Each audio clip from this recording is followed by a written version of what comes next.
le pouvoir français ne décolère pas suite aux propos du chef du gouvernement malien Choguel Kokala Maïga à la tribune de l'ONU.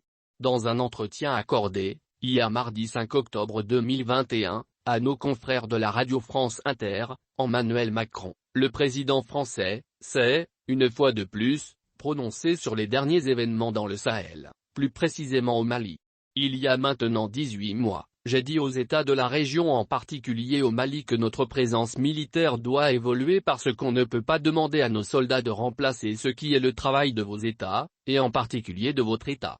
Et donc ce qu'on a entamé après avoir accru la pression militaire avec des vrais résultats, des vrais succès de nos armées, c'est un travail qui consiste à dire qu'il faut que l'État revienne avec sa justice, son éducation, sa police, partout, en particulier au Mali, mais aussi au Burkina Faso, a déclaré Emmanuel Macron concernant la réorganisation de l'intervention de la France au Mali.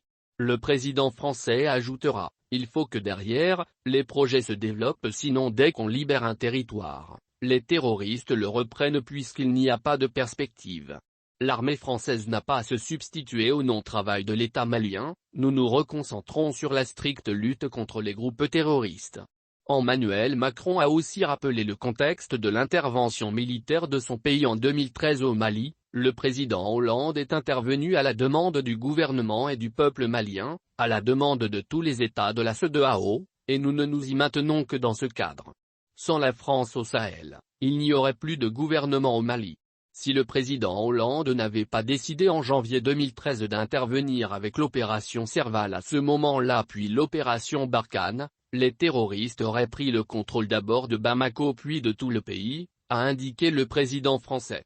En rappel, la France avait entrepris en juin 2021 de réorganiser son dispositif militaire au Sahel, en quittant notamment les bases au nord du Mali, Kidal, Tombouctou, Tessali. Dans cette réorganisation, la France prévoyait de réduire ses effectifs dans la région du Nord Mali d'ici à 2023 entre 2500 et 3000 hommes contre plus de 5000 de nos jours.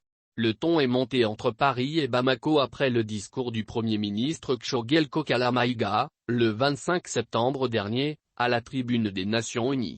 Le chef du gouvernement du Mali a accusé la France d'un abandon en plein vol avec la réorganisation de sa présence militaire au Sahel, et ainsi défendu la décision de Bamako d'engager des discussions avec la société paramilitaire russe Wagner. L'annonce d'un possible accord entre les autorités maliennes et la société russe privée Wagner inquiète les autorités françaises.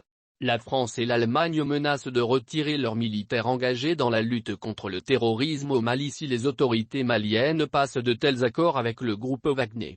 Selon l'agence Reuters, les autorités maliennes sont proches de conclure un accord avec la société militaire privée russe Wagner, ce qui permettrait à Moscou d'étendre son influence en Afrique de l'Ouest.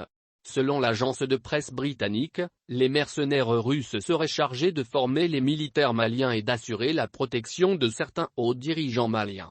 Elle précise que le groupe de sécurité Wagner gagnerait mensuellement 6 milliards de francs CFA par mois pour son travail.